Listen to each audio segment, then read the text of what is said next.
On Verner in southwest Detroit, the only place in the city to get a certified Naples-style pizza, like co-owner Alessandra Carrion grew up with in Italy. My family in Naples, when I was growing up, actually had a pizzeria, had a trattoria, and I remember playing in the basement with the cheese wheels, right? So I have to acknowledge and honor that start.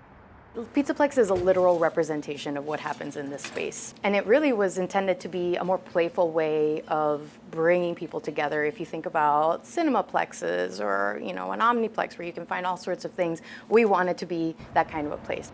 Alessandra and her husband, Drew, teamed up with co-owner Nathan Hannon to open Pizzaplex just over 2 years ago and worked hard for the distinction to make true Neapolitan pizza.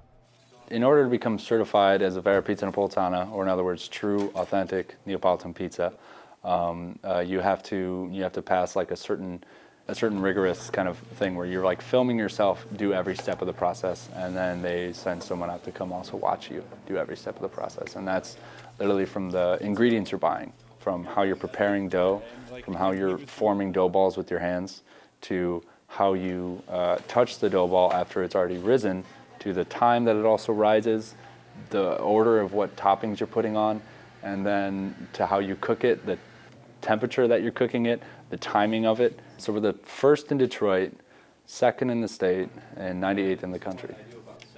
But what makes Pizzaplex even more unique is its deliberate investment in not only the neighborhood, but its employees. Manager Ashley Attar. Pizzaplex is really unique in that it doesn't just operate as a normal restaurant. There is a very special community organizing component that is built into our values and our mission. Pizzaplex is moving toward an employee-owned business model, where employees share in ownership, decision-making, and profit. So we started this business before we even opened our doors with the intention of ensuring that as we sort of establish business viability and operational sustainability, that we would make sure we got to a place where everyone who works here felt ownership, not only in the processes and the democratic decision making, but also in any profit that we generate. So the reason for that is, the why behind worker ownership is because that's literally embedded in our business plan, in our business model. If you are going to do anything, try and make the impact immediate. And the best way to do that would be to go worker owned. And that was feedback we got directly from community members in Southwest Detroit. This may not be the solution for every neighborhood business, but it's something Alessandra and Nathan are committed to working, and it's making a difference for their staff.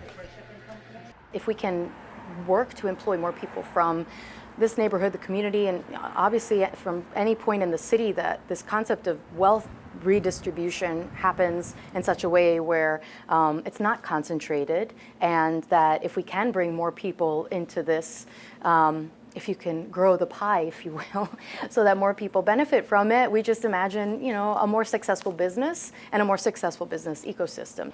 If other businesses wanted to implement the goal of going worker-owned, it would create actual equity here in Detroit.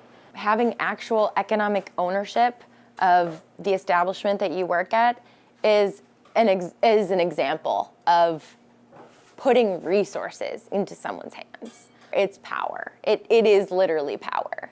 It just makes you push a little bit more knowing that this is yours, right? As far as like going worker owned, one of the beautiful aspects is like you're adopting kind of that mentality that, oh, this is mine to take care of, and I will see that directly come back to me. We're not at all thinking about this as, it stops here with Pizzaplex and that's the end of the story. Really, our dream is if Pizzaplex can do it, what else can, our workers or our partners or people within the city do, with what we learn. So I hope that at the end of our journey, we're going to see more businesses that sort of put people first.